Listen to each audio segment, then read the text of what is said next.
Welcome to the fifth episode of our series on the story behind the song, where we're looking at the way in which our favorite hymns came to be. I hope you enjoy this latest episode.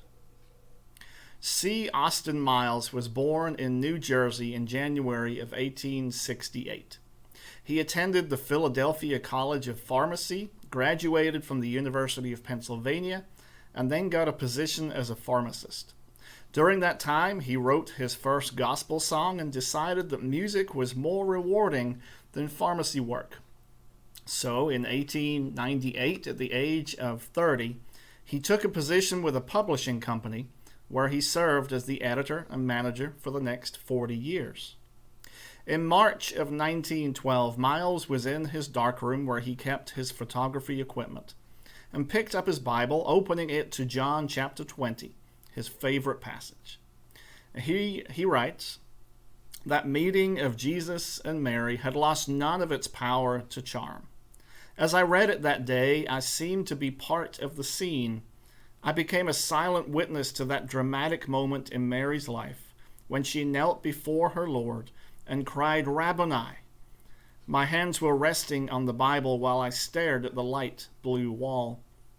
In a vivid vision, the scene of Mary Magdalene coming to the empty tomb was enacted right there on the wall of his darkroom.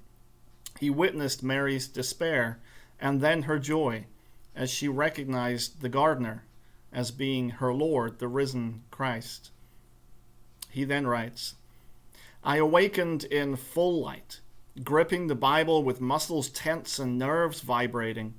Under the inspiration of the vision, I wrote as quickly as the word could be formed, the poem exactly as it has since appeared. That same evening, I wrote the music." Miles went on to write many other anthems and religious music prior to his death in 1946. But "In the Garden" is perhaps his greatest contribution. "I come to the garden alone, while the dew is still on the roses. And the voice I hear falling on my ear, the Son of God discloses. And he walks with me, and he talks with me, and he tells me I am his own. And the joy we share as we tarry there, none other has ever known."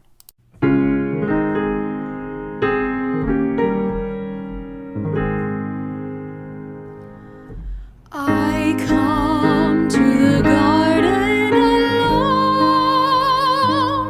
while the dew is still on the roses, and the voice I hear falling on my ear, the Son of God discloses.